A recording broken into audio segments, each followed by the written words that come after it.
Всем привет на канале «Недвижимость Чехии». Сегодня у нас в гостях юрист в области недвижимости, который более 20 лет занимается этим в Чехии. Зовут его Иржи Кулганек. И многие из подписчиков спрашивали у меня по поводу ограничений владения недвижимости в Чехии нерезидентами Чехии, могут ли владеть. Также мы с вами еще разберем один блок информации о том, какие типы и возможности владения недвижимостью существуют на сегодня в Чехии. Давайте начнем с первого вопроса. Добрий день, пане Кулганек. Dobrý den. Хотів jsem zeptat, jestli je dneska nějaké omezení na vlastnictví pro nerezidence České republiky na území Česka. Pro cizince, kteří nemají pobyt v České republice, to znamená mimo Evropskou unii, tak tady omezení aktuálně nemáme. Dřív tady bylo vlastně omezení, které se týkalo primárně cizinců mimo Evropskou unii a nabývání nemovitostí, a to zaniklo někdy zhruba před 12 lety.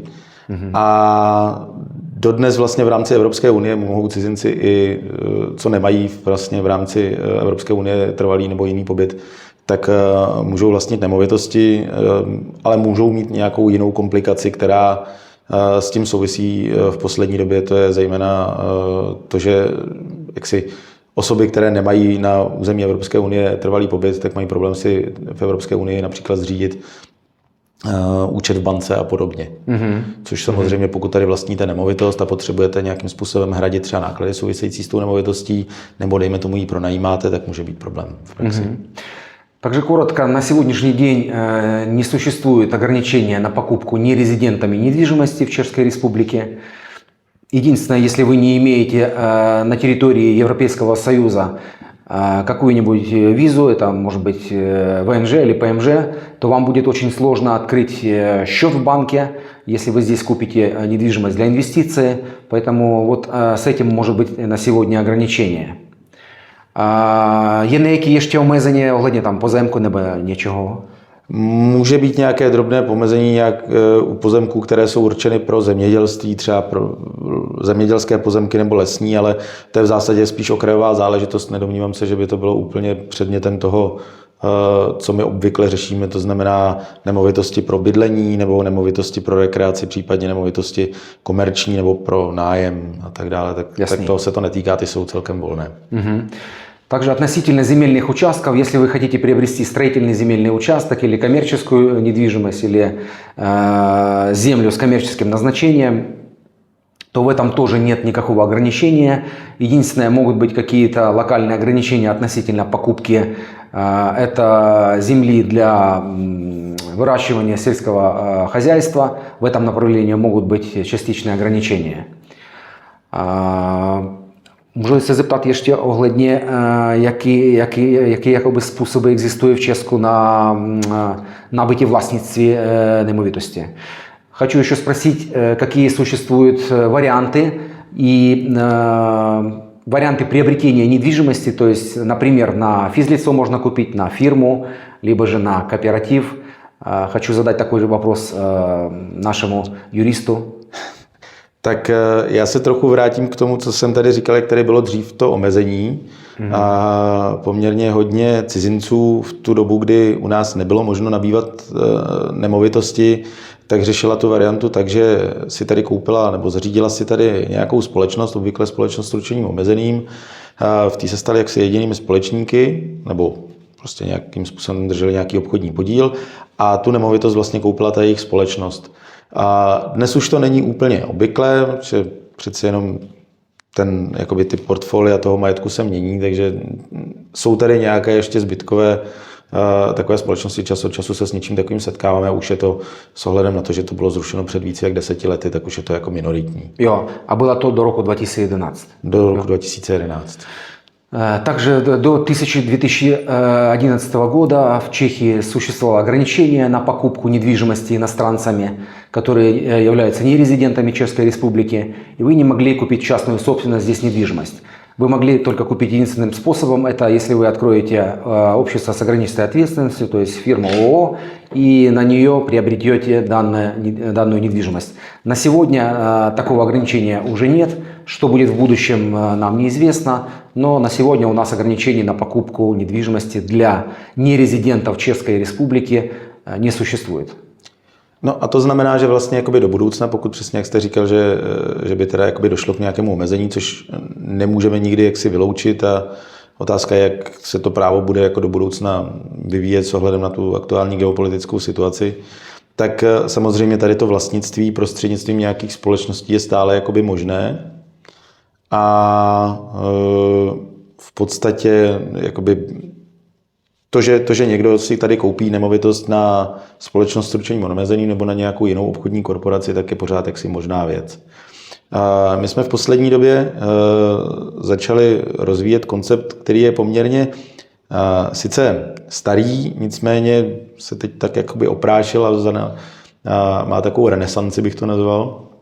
A začali jsme vytvářet vlastně ad hoc malá bytová družstva pro konkrétní vlastníky, s tím, že ty družstva nemají za účel primárně získávat tam zvnějšku nějaké cizí členy, to znamená vlastní to většinou rodinní příslušníci vzájemně, to jsou jediný členové toho družstva, je to z toho důvodu, aby prostě tam nebyl někdo, kdo nějakým způsobem nevhodně ovlivní ten majetek, ale to bytové družstvo je v podstatě jakoby subjekt, který je přímo určený pro to, aby vlastnil nemovitost a případně nějakým způsobem s ní hospodařil a případně ji nějakým způsobem financoval a je to zcela tradiční věc vlastně u nás před rokem 1989, kdy ještě jsme tady měli jaksi ten předchozí režim, tak v podstatě to byl jediný způsob, jak se člověk mohl dostat k vlastnictví bytu, nebo až na nějaké drobné výjimky, kdy vlastně jako jediná možnost, jak člověk mohl získat byt do nějakého v uvozovkách vlastnictví, bylo to, že se stal členem nějakého družstva a vlastnil to prostřednictvím toho družstva, protože prostě ta kolektivizace tady k tomu spěla. Takže tady se zakládaly velká družstva někdy v 50. letech a spousta z nich existuje dodnes a třeba po Praze tady jsou velká družstva, která mají prostě v portfoliu tisíce bytů a jsou spravována v zásadě profesionálně a mají prostě členskou základnu prostě o 1000 členech a tak dále. Nicméně můžete.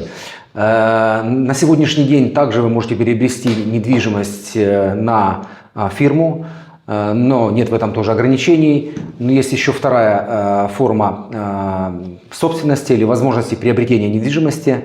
Это так называемый кооператив. Кооператив вы можете создать в рамках своей семьи или родственников. Таким образом приобрести недвижимость на этот кооператив. И, в принципе, вы будете управлять в таком закрытом клубе, можно так выразиться, данной собственностью. Этот вид владения собственности имеет множество преимуществ. Сейчас мы еще узнаем от нашего юриста, какие плюсы владения в данном виде недвижимости. Давайте послушаем. Tak jenom, abych se k tomu vrátil, ono je to jakoby v podstatě tradiční způsob, jak ty nemovitosti vlastnit, jak jsem popsal, existují tady prostě jakoby velká družstva a vlastně jak pro ty družstva o 1000 členech, tak pro ty družstva, které mají 3 členy, nebo dokonce i méně, tak platí vlastně úplně stejná pravidla. A rozdíl mezi tím, když vlastníte jakoby podíl v tom družstvu nebo obchodní podíl ve společnosti, je primárně v tom, že pokud budete vlastnit podíl v obchodní společnosti, jako je společnost s ručením omezeným, tak ten váš podíl bude poměrně dobře viditelný a kdokoliv si může zjistit, že jste vlastníkem nějakého konkrétního majetku. A pokud někdo bude chtít zjistit, jaký majetek vlastníte, tak nebude mít vůbec žádný problém, protože prostě náhledem do obchodního rejstříku zjistíte, že máte taková a takové obchodní podíly. Úplně stejně, když budete vlastnit majetek vlastně jako fyzická osoba, budete byt vlastnit jako vy sám, tak není problém přijít na katastr a tam si požádat o výpis a taky zjistím prostě, co všechno vlastníte, protože ten katastr prostě je schopen mi vydat přehled toho vašeho vlastnictví. A dneska už v podstatě je možný takovou věc udělat i dálkově prostřednictvím internetu. Celkem jednoduše zaplatíte si 150 korun a máte prostě přehled, kdo vlastní.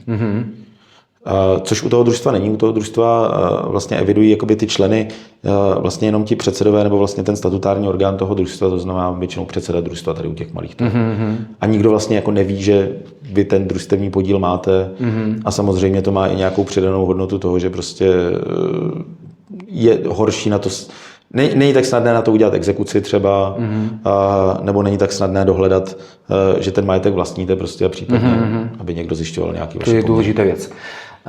Также получается, что если вы владеете, вернее, собственностью, купили квартиру на фирму, то получается очень просто, либо вы физическое лицо купили квартиру, очень просто вас найти в кадастре недвижимости, либо в предпринимательском реестре, в котором вы найдете фирму, и можно будет найти, что вы владеете такой-то, такой-то недвижимостью.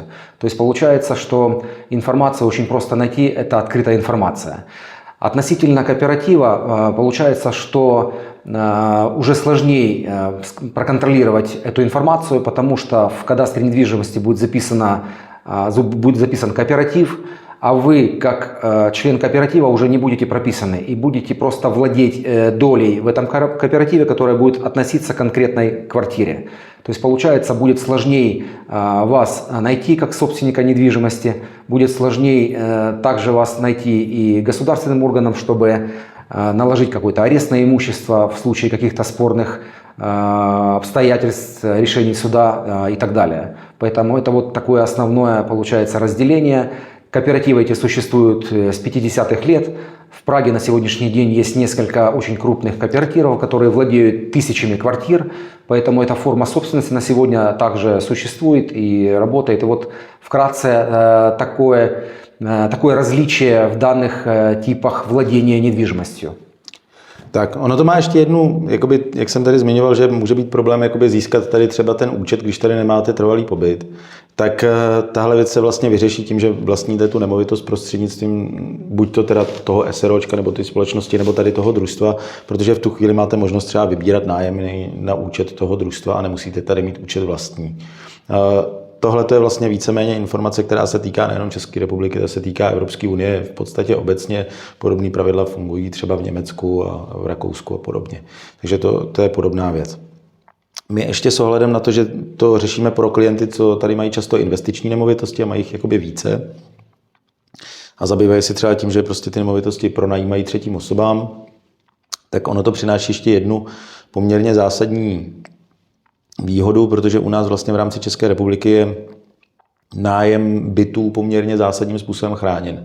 Ty nájemníci tady mají nějaká omezení, nebo prostě ty nájemní smlouvy mají omezení, kdy třeba nájemní smlouvu nemůžete na byt vypovědět dřív, než když vám nájemník dluží alespoň 3 nájmy. To znamená, máte někoho, kdo se vám každý měsíc zpožďuje prostě s nájmem o 2 týdny, o 3, jednou vám nezaplatí 2 měsíce, ale pořád nepřesáhne ty 3 a vy mu pořád nemůžete dát výpověď.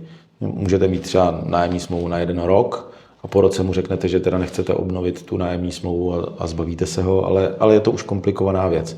Ale když tam budete mít vysloveně nějakého neplatiče, tak prostě musíte počkat, než vám nezaplatí 3 měsíce. Ty nemusíte mít vůbec nějak krytý a přesto mu nemůžete dát výpověď, protože prostě zákon to zakazuje. U toho družstva to funguje tak, že vlastně vlastníkem nemovitosti je družstvo, vy sami se stanete členem toho družstva a družstvo s vámi vlastně v souvislosti s tím, že máte ten družstevní podíl, uzavře nájemní smlouvu. To znamená, vy jste ten, kdo užívá ten nájem a tu nemovitost. A pokud to chcete pronajmout dál, tak vy uzavíráte s koncovým zákazníkem už ne nájemní, ale podnájemní smlouvu a ta obdobný omezení nemá. Tam si můžete stanovit podmínky, jak chcete. To znamená, pokud vám nájemce nezaplatí, tak druhý den mu můžete dát výpověď a ta může být okamžitá. Je to dobrý. Je to lepší a rychlejší, bezpečnější na to, když prostě náhodou narazíte na nájemce, který není úplně korektní a třeba je to neplatič nebo vám tu nemovitost ničí. No. Ясней. Еще очень такая существенная выгода есть в кооперативной собственности. Это в том, что если вы не можете открыть здесь счет для получения аренды от сдачи данной недвижимости в аренду, то в принципе эти деньги может получать кооператив, и таким образом вы потом уже выровняете с ним отношения. Но самая большая выгода в том, что в данном случае, когда вы собственник в кооперативе, у вас есть договор аренды с кооперативом, вы этой квартирой пользуетесь. Дальше, если вы хотите сдать ее в аренду, у вас будет договор субаренды. Так вот, договор аренды очень сильно регулируется законодательством Чехии и очень сильно защищается арендатор. Например, вы не можете его выгнать раньше окончания срока договора, если он вам на сегодня имеет долг менее 3 месяцев. То есть, если он менее 3 месяцев все время вам задерживает платежи, но в сумме не превышает 3 месячных аренды, вы не имеете права его выгнать. Если это превысит уже более 3 месяцев, тогда это есть основание. И это более сложный процесс. В данном случае, если у вас будет договор субаренды и с кооперативом, то уже эти правила не работают, эти законы не распространяются уже на договор субаренды. И те условия, как вы пропишете в договоре субаренды, те и будут работать в данном случае. Если вы пропишете, что не платит арендатор на 3-й день, вы уже можете с 4-го дня просто-напросто его выселить и закончить с ним договор субаренды. Вот такие вот преимущества в кооперативе. Я надеюсь, вам сегодняшнее видео очень понравилось. Большое спасибо нашему юристу в области недвижимости. Если вам понравилось видео и было интересным, ставьте лайк и подписывайтесь на канал. Благодарю вас за внимание и до следующей пятницы. Наschledanou.